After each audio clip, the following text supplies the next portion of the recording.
E aí, pessoal, hoje a gente retoma aqui o assunto testes, um assunto que eu já disse tão importante. Já tem uma mini playlist aí com poucos vídeos, então sugiro a vocês que antes de ver esse, se vocês não têm muita familiaridade com teste, volta lá nesses outros vídeos, dá uma olhada e depois você vem aqui, porque aqui a gente vai lidar com tópicos um pouquinho mais avançados. Então eu quero falar um pouco para vocês sobre, vamos dizer assim, o tempo de vida ali das classes de teste, também como que funciona o construtor, mexer um pouquinho com fixture, vocês vão ver que é uma coisa um pouquinho mais avançada, mas eu acho que vai ser bem interessante, é um degrau a mais subindo aí na complexidade do teste. Então primeiro eu vou apresentar para vocês o código, é um código super simples, feito somente para a questão didática mesmo. Então eu tenho aqui uma lista de gravados aqui seriam os funcionários, mas a gente vai representar apenas por inteiros, então é só como se estivesse pegando a matrícula do funcionário.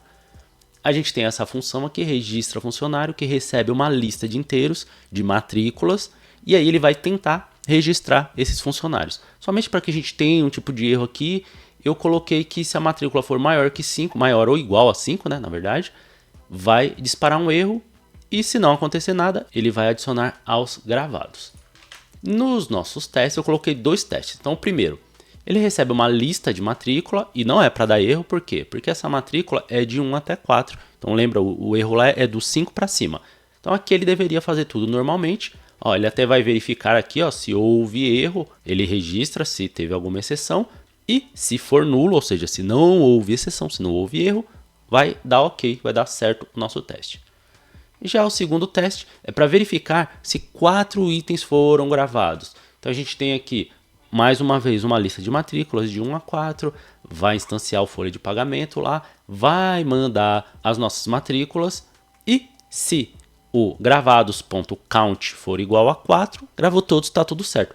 Lembrando que o folha gravados count está aqui na nossa folha de pagamento, acessando isso daqui. Então ele grava, a gente manda para cá, para essa função, ele grava, fica salvo aqui e a gente pode resgatar lá no nosso teste. Eu vou rodar os testes, estou apertando aqui Ctrl RA porque eu estou no Visual Studio. Ó, já temos aqui o resultado, então passou, não dá erro e o 4 gravado também não dá erro. Então isso aqui foi só a preparação. Vocês podem reparar que aqui, ó, no Arrange, eu tô com a mesma coisa. Eu tô fazendo a mesma lista de inteiros, né, as matrículas, colocando de 1 a 4, tô repetindo o código. Não somente aqui isso seria um problema, mas digamos que, sei lá, eu quisesse criar realmente um cliente. Eu precisaria configurar o cliente, nome, matrícula, data de nascimento, salário. Eu teria que fazer isso para cada teste. Não seria uma coisa muito aproveitável, vamos chamar assim. E daí nós podemos fazer o seguinte. Nós podemos criar uma variável aqui, mais global, dentro dessa classe e utilizar ela em todos os nossos métodos de teste. É possível? É possível. Olha só o que eu fiz. Criei aqui uma lista de inteiros chamada tabela e coloquei nela as minhas matrículas 1, 2, 3 e 4. Eu posso agora vir aqui no nosso método e simplesmente vou deixar comentário aqui para vocês terem uma referência e alterar aqui, ó, não tem mais matrículas, né? Porque eu criei o comentário aqui. Agora nós temos apenas tabela. Vamos rodar o teste de novo. Ctrl R, A. Vou deixar aqui fixo para vocês poderem ver. Ó, já rodou. Não deu erro, não deu erro. Novamente, tudo certo. Aqui, ó, esperava 4, veio 4, tá tudo certinho. Mas talvez vocês, em algum momento, acabem pensando, bom, se eu criei essa tabela aqui, eu posso fazer algumas jogadas. Eu posso, por exemplo, incluir uma matrícula ali? Pode também, você não precisa simplesmente fazer lá o registro aqui através da folha. Sei lá, às vezes você está pensando num teste um pouquinho mais além e resolveu que seria uma boa ideia, nesse momento aqui, ó, eu fazer o seguinte. Peguei a nossa tabela aqui em cima e adicionei mais um item. Eu vou simplesmente rodar o teste e a gente vai ver o que vai acontecer. Ctrl R, A. Ó, tá rodando. Não deu erro, 4 gravados não deu erro. Mas se vocês prestarem atenção, o 5 aqui deveria ter feito essa exceção aqui ser executada. O que não aconteceu aqui no registro. Porque, veja bem, até aqui, ó, na linha 20, tudo bem. Quando ele fez aqui, a tabela ainda não tinha um 5. Aí ele fez o acerte, incluiu, fez o acerte, passou. Quando ele mandou aqui, ó, na linha 35, registra esses funcionários, deveria ter dado um erro. Vou colocar um breakpoint aqui. Vou debugar esses testes e a gente vai ver o que acontece. Olha só, parou aqui. Até este momento, ó, reparem que a minha tabela, o count é 4. Só tenho de 1 a 4 mesmo, ó. 1, 2, 3, 4. Vou dar um F10. A partir desse momento, ó, a minha tabela passou a ser 5. 1, 2, 3, 4, 5. Até aí, tudo conforme esperado. Mas olha o que vai acontecer. Eu vou seguir no F10 agora. F10. Estou terminando esse teste. Olha para onde ele pulou. Aqui para cima. E olha para onde ele vai agora. Entrou no construtor. Vai zerar minha tabela e colocar 1, 2, 3, 4. Ele zerou aqui em cima. Tá colocando, ó. Zerado. 1, 2, 3, 4. Quando ele chegar lá no nosso outro teste, o 4 gravados, o que vai acontecer com essa tabela? Vai ter 4. 1 a 4. Então aqui a gente consegue entender, vamos dizer assim, o tempo, o ciclo de vida dessas classes aqui de teste, quando a gente está fazendo os testes. O XUnit funciona assim. Lembrando, eu estou usando XUnit aqui. O NUnit eu sei que ele funciona diferente. O MSTest eu não sei ao certo porque eu não utilizo ele. Mas o XUnit, como que ele vai funcionar? A cada método de teste, ou seja, no nosso caso aqui, ó, quando ele estiver rodando a linha 13 aqui, ó, registro, lista matrícula não dá erro, e quando ele rodar o 28, registro, lista matrícula, 4 gravados, cada método ele reinicia toda a classe, ele cria uma nova instância dessa classe. Vocês puderam perceber isso porque ele bateu aqui novamente no construtor. Se eu deixasse o breakpoint aqui, ao invés daqui da linha 21, ó, agora tá só aqui o breakpoint. Eu vou debugar de novo, vocês vão ver que a gente vai bater ali 2 vezes. Tá rodando. Bateu uma primeira vez. Vou dar um F5. Ele parece que nem saiu do lugar, mas ele saiu daqui e voltou. Vou dar um F5 novamente. Ele terminou. Então é assim que funciona o tempo de vida, o ciclo de vida da classe de teste. Toda vez ele vai ser reiniciado. E na verdade pode parecer uma coisa ruim, mas na verdade isso é muito bom. Porque isso que eu fiz aqui, esse 21 aqui, ó, colocando mais um item na nossa tabela, isso não é uma boa prática. A gente não deveria fazer esse tipo de coisa aqui. Essa ideia de você incluir um item para que ele afete um outro teste, ó, lembra, eu estou no não dá erro e coloquei isso aqui pensando no 4 gravados, querendo que ele levasse para o 4 gravados. Isso não é uma boa prática. Os nossos testes, quando estamos falando obviamente de testes unitários, eles devem ser realmente também um teste unitário. Ele deve focar numa coisa só e aquele teste ali, ele tem aquele método de teste, ele tem a responsabilidade fechada nele. Ele não deve alterar outros. Quando ele começa a alterar outros, isso já não é mais teste unitário. A gente poderia forçar um pouco e levar para um teste de integração, onde uma coisa está conversando, mas também na verdade nem seria isso. Pode existir algum cenário onde isso seja interessante? Pode existir. Eu vou mostrar para vocês aqui uma saída para fazer isso. Na verdade, o XUnit ele já vem pronto para isso. Porque talvez você quisesse, sei lá, no primeiro aqui, verificar que não dá erro a inclusão dos 4. Aí no outro, você já pega esses 4 e exclui um e vê se fica 3. E aí num próximo, onde você quer manter esse estado somente com esses 3. E num outro método de teste, fazer mais alguma coisa. E aí um teste vai estar ligado no outro. Entre muitas outras razões, um dos motivos disso não ser uma boa prática é que a ordem dos testes não somos nós que determinamos. O próprio XUnit, ele tem ali sua forma de organizar isso.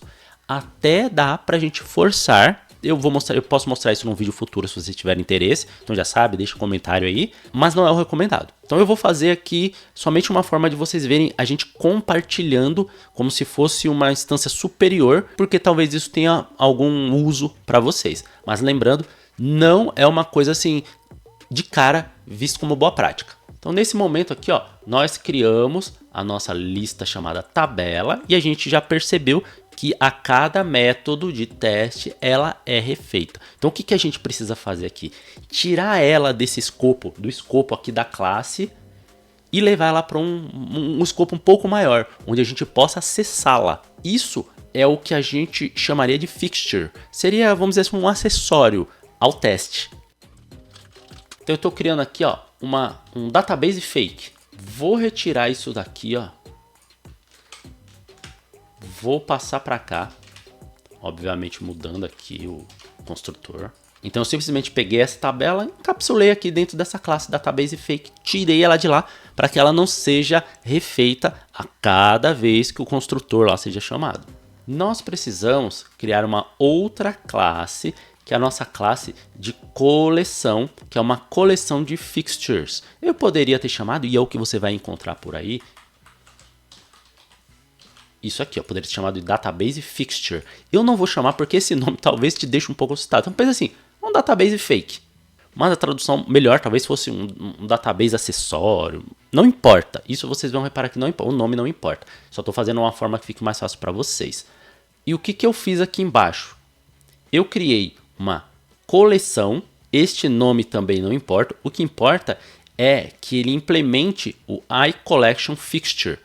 Que seria, esse sim seria como se fosse uma coleção de fixtures, de acessórios, no qual eu estou dizendo que o tipo vai ser database fake. Então ele já sabe que quando ele precisar disso aqui, ele vai buscar o database fake. Outra coisa que você precisa fazer no XUnit é colocar isso aqui, ó, Collection Definition. Estou definindo esta coleção aqui e estou dando o nome, BD Fake. Ok, é um nome que eu escolhi, você pode colocar qualquer nome, que obviamente faça sentido. Mais uma coisa que a gente precisa fazer, isso aqui eu acho uma falha porque ele não informa o erro aqui.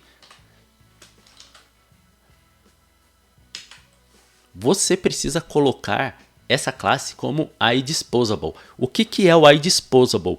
É você implementar uma forma de você se livrar disso aqui, porque poderia ser que a gente estivesse criando um arquivo em disco, quem sabe até um banco de dados, não seria recomendado, porque seria pesado, etc. Mas eu poderia fazer, se eu quisesse. E aí o iDisposable, ele estaria lá para que a gente, ao final de todo o teste, pudesse apagar, desfazer, liberar os recursos. Aqui, como eu estou criando só uma tabelinha na memória, eu posso simplesmente apagar e não fazer nada, porque ao final disso aqui, o nosso programa acaba, o Garbage Collector se livra dessa tabela na memória.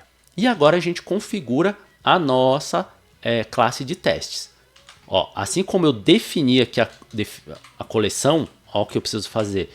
Avisar aqui que esta classe vai utilizar essa coleção. Então eu apago aqui o definition e falo, ó, vai usar a coleção BDFake. Ok, já tem aqui uma informação. Eu vou utilizar novamente o construtor, mas dessa vez eu só vou precisar pegar o nosso database fake. Vou colocar no nosso construtor. Então agora o construtor da classe de teste vai pedir um database fake, vai pedir. Ele vai simplesmente falar, ó, preciso de um database fake. Quem que vai trazer isso para ele? A injeção de dependência. O nosso gerenciador de injeção de dependência vai saber onde achar. Por quê? Porque a gente já configurou, a gente já avisou que essa coleção deve ser utilizada. Ele vai saber que aqui, pela definição, que é isso aqui que ele está pedindo e vai achar aqui, ó, database fake e vai fazer o link com essa nossa classe. Tudo isso automaticamente lá por dentro. A última coisa que a gente precisa fazer é arrumar nossas tabelas aqui, ó. Olha o que aconteceu. A gente tinha tabela, agora a gente tem o database fake ponto tabela. A mesma coisa aqui. A mesma coisa aqui. Agora tá pronto. Agora, olha o que vai acontecer quando a gente bater nesta linha aqui. Vou colocar um também no construtor para a gente ver, ó. Rodando.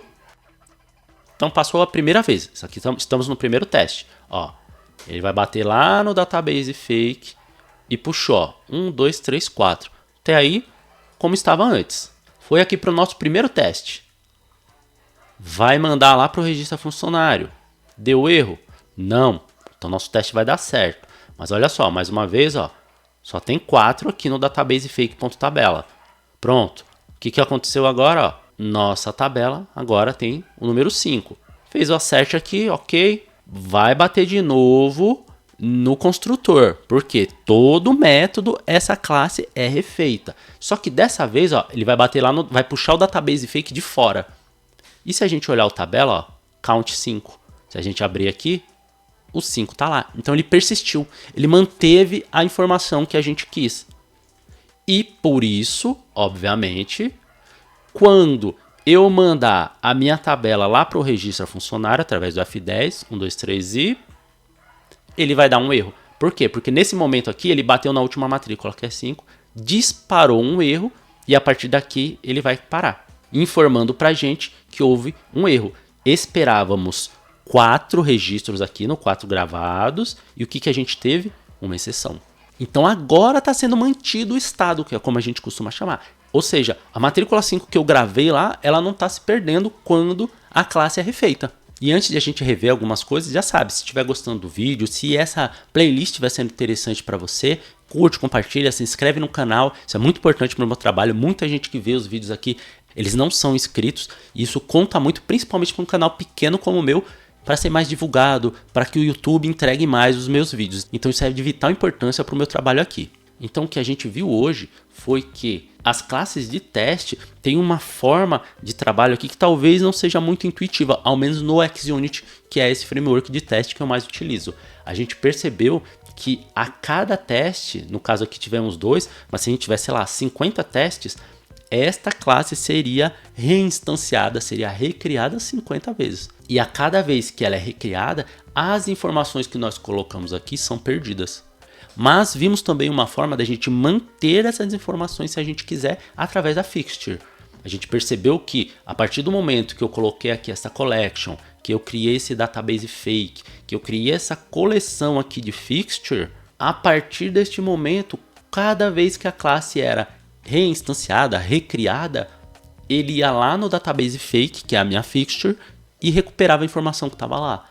E então, quando eu passei pelo primeiro teste, eu coloquei o item 5 e ele foi capaz de recuperar isso no teste seguinte. Mas tal qual eu falei, isso aqui não é lá uma grande prática, isso aqui pode colocar em muito enrascada. Não é o ideal, não é visto com bons olhos, não é uma boa prática. Você fazer coisas num teste que afete o outro. Então você tem que saber utilizar isso com parcimônia. Eu trouxe aqui algo um pouco mais rebuscado, um pouco mais avançado, mas vocês vão perceber que à medida que vocês vão galgando aí degraus na carreira, que vocês vão aprendendo mais coisas, vocês vão ter que aprender onde utilizar cada coisa. É aquele velho clichê do Homem-Aranha: grandes poderes, grandes responsabilidades. Então você já sabe como fazer, não quer dizer que você deva fazer em qualquer lugar. Já a primeira forma que eu mostrei para vocês, de simplesmente colocando aqui a nossa lista de matrículas no construtor, este é mais interessante. Por quê? Porque ele vai sempre ser recriado.